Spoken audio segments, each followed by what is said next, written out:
English మాట్లాడడానికి భయపడుతున్నారా? అయితే మీకోసమే ఈ స్పోకెన్ ఇంగ్లీష్ క్లాసెస్. వెంటనే కాల్ చేసి జాయిన్ అవ్వండి. నమస్తే రమ్మగారు. నమస్తే జయ. ఏదైనా మంచి స్టోరీ చెప్పుకుందామండి. చందమామ గారు చెప్తాం. ఓకే. పూర్వం అట ఒక పట్టణంలో చతురుడని ఒక ముచ్చి అని రాశారు. ముచ్చి అంటే బొమ్మలు చేసేవాడు. బొమ్మలు వేసేవాడిని చేసేవాడిని కూడా ముచ్చి అనొచ్చు. పాత కథల్లో కనపడ ముచ్చి అండి. ముచ్చి వీడు అత్యద్భుతమైన బొమ్మలు చేసేవాడు. అతని బొమ్మ ఎట్లా ఉండేదంటే మొహం సజీవంగా ఉండేది. పైగా లోపల మరలు అవి పెట్టి కళ్ళు ఆర్పటము గుండె కొట్టుకోవటము చేయగలిగేవాడు అతను. అలాంటి ఒక ప్రత్యేకత ఉన్న శిల్పి అనమాట అతను. మట్టితోటో దేనితోటో చేసేవాడు. అసలు ఎలా చేసేవాళ్ళంటే ఈ రాజభటులు వాళ్ళు, ఈ కొత్త బాగా డబ్బులున్న వాళ్ళు రాజస్థానాల్లో కూడా మనుషుల విగ్రహాలు చేయించి వాకిట్లో పెట్టి ద్వారపాలకులు ఉన్న భ్రమ కల్పించేవారు ఇతని బొమ్మలతోటి. ఓహోహో. అట్లాంటి బొమ్మలు చేసేవాడు. అసలు ఎంత అద్భుతమో. ఇంత పని చేయించాలి కదా, బొమ్మ సజీవంగా ఉండాలి, మళ్ళీ దాన్ని గుండె కొట్టుకోవాలి, కళ్ళార్పాలి. అది అంటే బోళ్ళంత పని. ఈ మీటలు పెట్టడము అదంతా కూడా. దానివల్ల బొమ్మ చాలా ఖరీదుగా ఉండేది. అయినా సరే అందరూ పెట్టించుకునేవాళ్ళు. కానీ మరి ఇప్పుడు ఇన్ని బొమ్మలు చేసి ఇచ్చేవాడికి ఎంత డబ్బు ఉండాలి? మరి శత్రుడి దగ్గర అట్టే డబ్బు చేరల. ఎందుకంటే అతను ముఖస్థుతికి లొంగిపోయేవాడు. ఓకే. తక్కువ రేటుకి ఇచ్చేసేవాడు. కొంతమంది మీద ప్రేమతో ఇచ్చేసేవాడు. వాళ్ళు తనని మెచ్చుకున్నారు కాబట్టి ఇచ్చేసేవాడు. అలాంటి వాడు అనమాట. అయితే ఏమైంది, ఆ ఊళ్ళో భావికాలజ్ఞుడు అనే పేరున్న ఒక జ్యోతిష్కుడు ఒక ఆయన ఉండేవాడు. ఆయన ఎవరికైనా ఏదైనా చెప్తే నేల మీద రాతి మీద రాసినట్టే శిలాశాసనంగా జరిగిపోయేది. ఈ చతురుడు ఏం చేశాడు, ఒకసారి ఆ భావికాలజ్ఞుడికి తన జాతకం ఇచ్చాడట. ఇచ్చేసరికి ఆయన చూసి ఇప్పుడు ఖాళీ లేదు, తర్వాత ఇప్పుడు చూస్తానయ్యా అని పక్కన పడేసేట. ఆయన చూశాక ఆ మాట అనేసరికల్లా ఈయనకి భయం పట్టుకుంది చతురుడికి.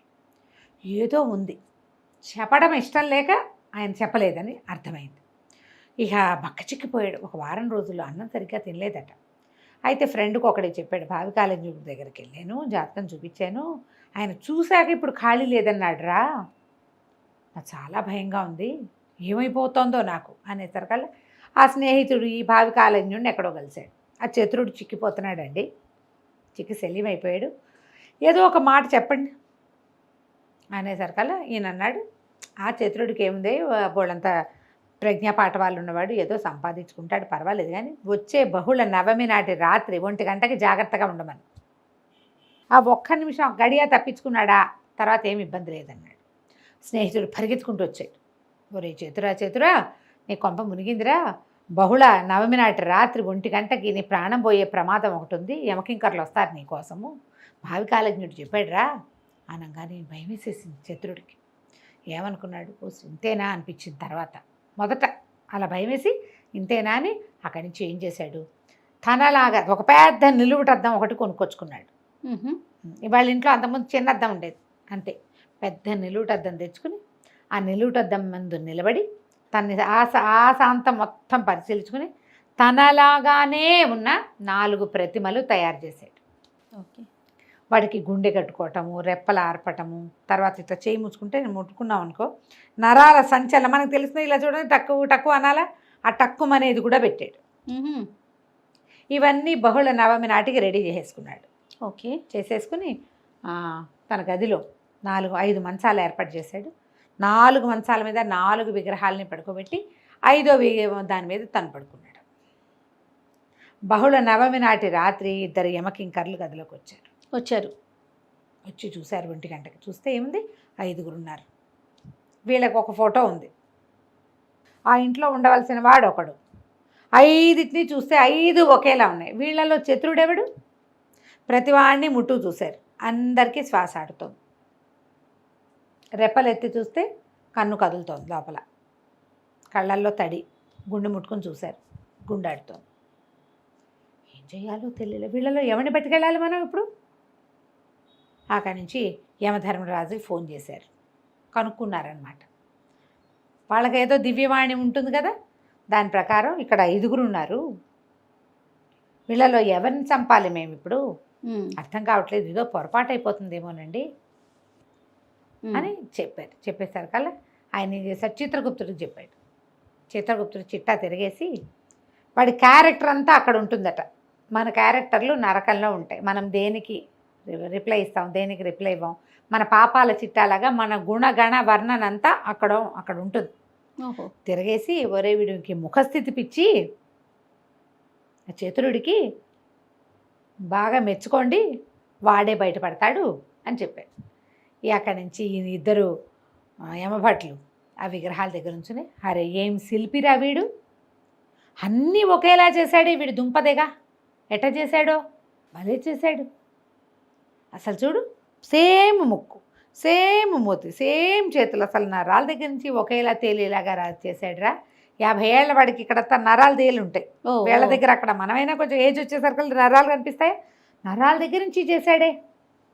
వీడంత శిల్పి వీడేరా వీడిలాంటి వాడు ఇంకొకటి లేడు, మయుడెందుకు పనికొస్తాడు, వీడెందుకు పనికొస్తాడు, వాడెందుకు పనికొస్తాడు అనేసరికల్లా వినేస్తున్నాడు ఇదంతా. సరికి మాట్లాడలేదు కానీ సంతోషం వచ్చేసింది, లోపల ఒక నవ్వు వచ్చేసింది, బుగ్గలు పక్కకి వెళ్ళిపోయాను. మొహం నవ్వు వచ్చేసరికి ఏమైనా బ్లష్ అవుతాం, మన సిగ్గు, మొహమాటం, సంతోషం లాంటి రకరకాల భావాలు కలుగుతాయా. భావాలు కలగగానే కపోలాలు ఎర్రబడ్డాయి, చెంపలు పక్కకి వెళ్ళినాయి. 5 విగ్రహాలని అలా 5 చూస్తూ నుంచున్నారు వాళ్ళు. ఏ విగ్రహానికి చెంపలు ఎర్రబడ్డాయో చూసుకుని ఎవడికి వాడు పట్టేశారు. మిగిలినవి 4 మనిషిలాగానే ఉంటాయి కానీ అదే వాటికి స్పందన ఎట్టా ఉంటుంది. మనం ఏదైనా మెచ్చుకుంటే అవి స్పందించవు కదా. 4 బొమ్మలాగా పడుకున్నాయి, వీడు మాత్రం ఆ పొగడ్తకి స్పందించి వెంటనే దొరికిపోయాడు.